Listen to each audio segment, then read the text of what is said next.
bright lights of Las Vegas are a shining example of 20th century capitalism and engineering. But even the most advanced water reuse methods cannot avoid a sobering fact.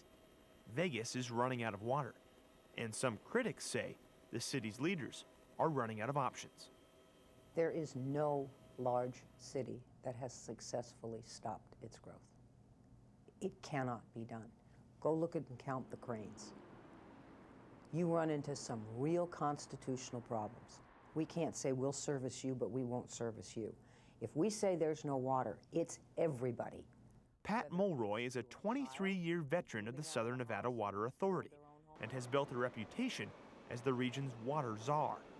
Since 1991, Mulroy has assembled a coalition of water resources to support the rapidly expanding city of Las Vegas. But only months after a 2000 Colorado River water agreement was signed, a massive drought rocked the desert community. The results have been devastating. By 2009, the Secretary of Interior will begin declaring shortages to Arizona and Nevada. By 2010, we lose our upper intake and Hoover Dam stops generating electricity. By 2012, 2013, we're now into the third round of cuts, and life gets really ugly. 90% of our water comes from the Colorado River. This is the new reality at nearby Hoover Dam. A white ring near the water's edge represents a 100-foot drop in Lake Mead's water table since 2000. The same bathtub ring, as some local authorities call it, encircles the entire reservoir and underscores the seriousness of Vegas water issues. A recent study even suggests Lake Mead could run completely dry within 20 years. Local authorities claim the solution to shortages is to construct a controversial $2 billion water pipeline running more than 200 miles north of Las Vegas and right into the middle of Nevada cattle country. I think if the population of Las Vegas understood the cost, the impacts, and what was going to happen, that it would come to a halt almost immediately. Dean Baker is the most vocal voice of rural Nevada's opposition to a water pipeline. Baker's ranch, which straddles the Nevada-Utah border, is ground zero for a contentious debate over natural resources. Water is the limiting factor. If the water table goes down, I mean, it means that our ability to farm or to graze cattle on the desert or anything else changes. Baker believes a 200-mile Vegas pipeline would sap nearby aquifers and dramatically lower the region's already shallow water table. The lifelong resident of Baker, Nevada, showed Market to Market a series of his own water pumps throughout the area that have already lowered water levels. So I can look down there, and from the last time I was here, I would say it's up maybe 6-8 feet, the water level. But it doesn't get up enough that it flows anymore ever. Baker contends his central pivot irrigation would be critically affected if a pipeline was built. He concedes underground aquifers run considerably deeper in certain sections of rural Nevada, but warns that it would be nearly impossible to close the spigots once the Las Vegas pipeline is constructed, even if adverse conditions arise. With his ranch tucked away in the shadow of a nearby mountain range, Baker insists the contrast of growers versus gamblers is a perfect example of Western water wars. According to Baker, the sprawling city of Las Vegas long ago made the critical mistake of building a thirsty metropolis in the middle of an arid desert, and questions whether his ranch should pay the price for poor planning. I think that they should stop and just go back and look at the whole thing, decide what the goal of Las Vegas is. Do they want it the most populated city, or do they want it the city that produces the most revenue and entertainment from the gaming and entertainment industry? This isn't about growth.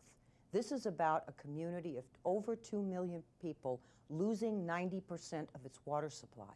This is the ability of Las Vegas to continue to exist as it exists today. It is irrelevant to me whether there is growth or there is not growth. This project is not being built for growth. Instead of urban growth, Mulroy questions the role of agricultural water use in the American Southwest. What is civilization in the Southwest going to be? And are we going to start having a conversation about agriculture?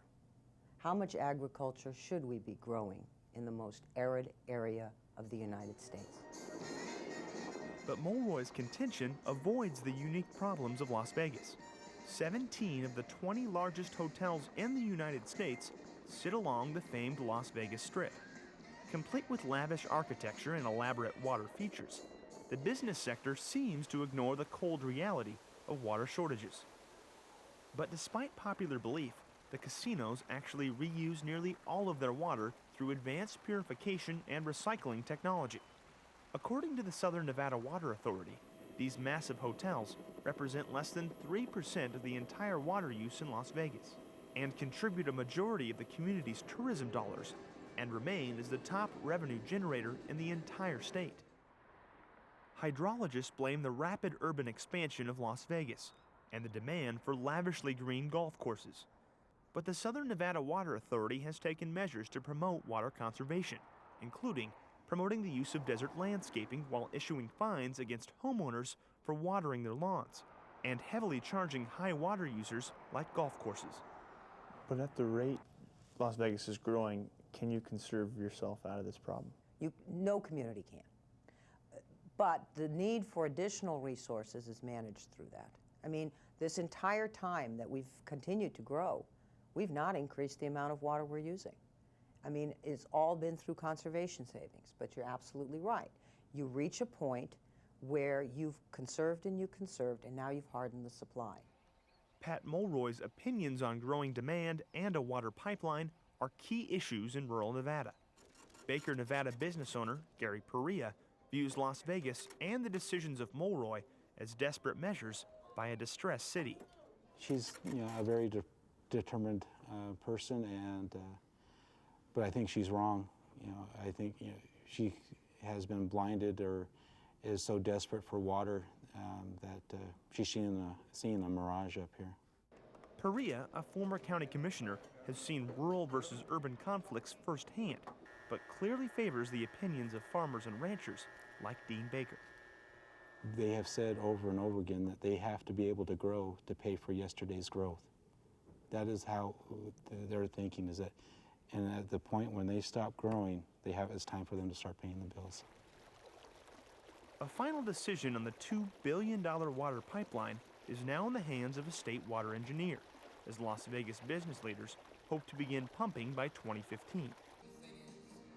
But as critics call for alternative plans such as desalination plants on the West Coast or increased conservation, the mood in Las Vegas is defiantly clear. Is there any chance that it would be built? It will be built. It has to be built, unless you're willing to pipe water in from Iowa. Unless it comes from the Midwest and it comes from somewhere else of a long distance, much longer than 200 miles. In the foreseeable future, this water has to come from within the state of Nevada. There are no other options. For Market to Market, I'm Andrew Bach.